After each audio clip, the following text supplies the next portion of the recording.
Olá, estamos em plena Semana da Consciência Tributária e há menos de um mês para a Copa do Mundo no Brasil. E será sobre esses dois temas que o programa de hoje vai falar.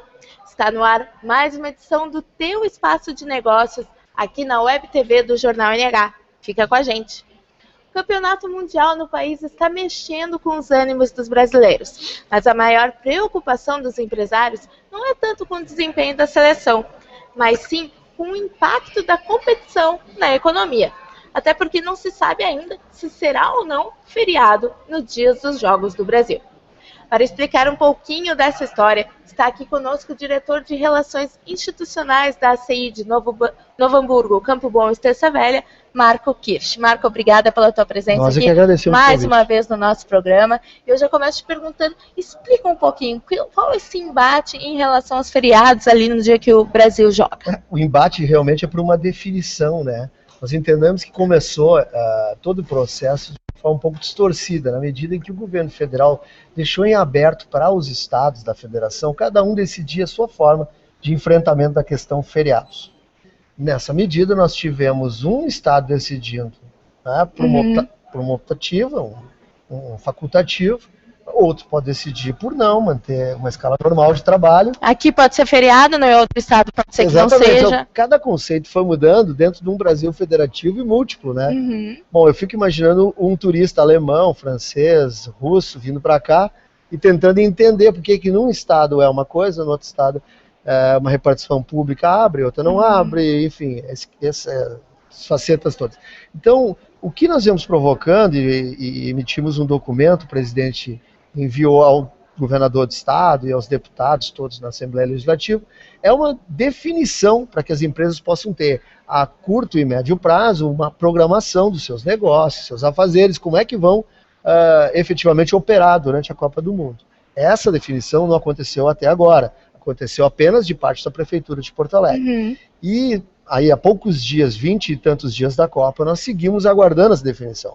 Retomamos o assunto ainda na sexta-feira, buscando cobrar do governador uma definição sobre esse aspecto, para que a gente possa definir com empregados, com empreendedores, com todos aqueles que deveriam ser os anfitriões e não meros espectadores, qual é o papel de cada um. A gente está sendo torcedor aqui no Brasil, né? Essa é a nossa visão, assim, não a nossa visão do empresário, mas vamos lá, se o governo indefine e deixa isso com aquela ideia de vamos dar um conforto brasileiro, vamos deixar em casa assistir, bom, se nós gastamos quase 30 bilhões já com essa Copa do Mundo e a gente não aproveitar realmente para fazer bons negócios e receber os turistas adequadamente durante a Copa do Mundo, eu não sei em que período vamos realizar isso aí. Né? Então a oportunidade para nós mostrarmos serviço e nos provarmos anfitriões e não meros espectadores, torcedores, é agora. E sempre o feriado impacta na economia, né? Mesmo o feriado que já está programado, ele impacta na economia. Aqui seriam o quê? 3, 4 mais até feriados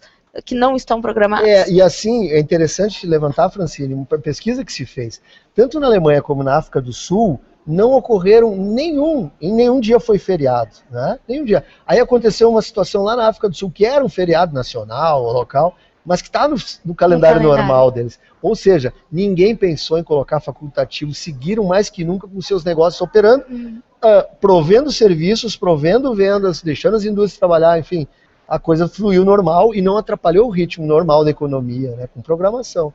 A Alemanha, inclusive, acessando o site oficial dele, a gente vê a maior alegria da Alemanha, uma das maiores celebrações que a Alemanha teve, não foi só a publicação de muitas laudas em alemão, para divulgar a língua alemã no mundo, mas também o sucesso do transporte público deles. Com e foi certeza. muito mais usado que o normal. Vibraram Sim. com o uso multiplicado dos seus transportes públicos. Olha que maravilha. Aqui a gente vai passar, né, por uma prova de fogo, sinceramente. Estou mirando nos bons exemplos né? E torcendo pelo melhor também. Torcendo pelo melhor. Essa semana, então, é a Semana da Consciência Tributária. Isso. Quais as ações que a CEI está desenvolvendo nesses dias? São várias as ações, nós ampliamos as ações e aprofundamos as ações na medida em que esse ano temos mais redações vindo das escolas de Campo Bom, Novo Hamburgo, Estância Velha. Temos aberto também o espaço para vídeos que vão enviados lá para a CI, abertos à comunidade, quem quer falar sobre a questão do tributo, desde que respeitosamente, desde, claro, não tomando uma posição desse ou daquele partido, mas está em aberto, né? nós tivemos as palestras das escolas espetaculares, são 3.249 alunos que assistiram, com nossos 12 voluntários, né? E por isso eu digo, a ideia da Semana da Consciência Tributária, ela vem se ampliando, e a gente está à busca até para o ano que vem ampliar mais escolas, mais redações. A questão do vídeo é um teste, é um ano que a gente é pioneiro nisso. E teremos agora na quinta-feira a palestra com essa sumidade, com esse que detém tanto conhecimento e oratória, questão técnica toda, que é o Dr. Edvaldo Pereira de Brito. Que vai estar no prato principal. Autoridade tributária baiana, que a gente, confesso, tentou já no ano passado, tinha uma agenda muito carregada, conseguiu trazê-lo esse ano. Ele vem com seus 79 anos de sabedoria nos trazer muito do que hoje significa a carga tributária, a reforma tributária, enfim, todas essas perspectivas na voz de um grande conhecedor. Na CI, a carga tributária no Brasil, como é que está? Tu queres colocar na questão da excessividade, o que está se passando nessa semana, assim, qual é o recado da CI quanto à questão? O recado segue nessa percepção, essa batida, como eu digo, quase diária, de acompanhar projetos de lei, de incremento de gastos de governo e pouca ordem fiscal no orçamento, tanto federal quanto estadual. A nossa crítica vai diretamente no gasto de governo hoje, para que esses impostos não sigam aumentando. De outra forma, as fontes continuarão sendo as mesmas. E ninguém na sua casa, a gente sempre diz para simplificar, ou na sua empresa, passa a vida gastando mais do que ganha. O que não é o caso do governo, tanto estadual como federal. Então, os esforços, assim, diretos, prementes, de urgência, conter o gasto governamental, que vem sendo excessivo em muitas esferas, em muitas desnecessidades, em más gestões.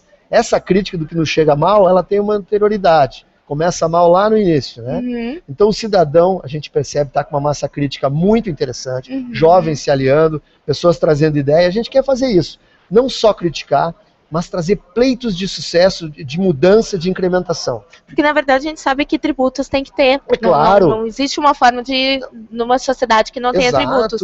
A questão é o excesso dos tributos para manter uma ociosidade do... Porque o excesso ele promove a informalidade. Ele é um promotor da informalidade, na medida que a legalidade cresce a partir da impossibilidade de tocar um negócio, de olhar para o lado e dizer, não, mas com essa massa não consigo. Vou então partir para o ilegal. Não, ao contrário. Nós entendemos que mais e mais devem ser formalizados, porque o formal sempre vai pagar a conta do informal, certo? Claro. Não há como tu ir para esse jantar sem pagar integral lá o jantar, né? Então, alguém paga para o outro. Não, formalidade sempre. Mas gestão fiscal também.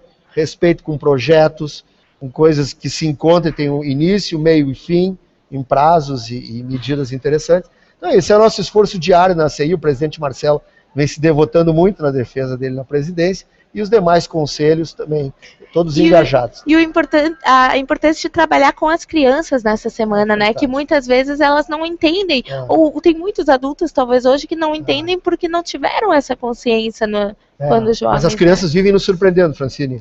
Com perguntas muito bem elaboradas, com muita percepção e sensibilidade. As crianças, os jovens, adolescentes, realmente são aí uma fonte de inspiração e de renovação constante. Tá certo. Muito obrigada pela tua presença aqui no nosso programa, sempre conversando rapidinho, né, porque nosso tempo é curto, mas mais informações você confere nas páginas impressas do teu jornal ou aqui também no site do Jornal NH. Até mais!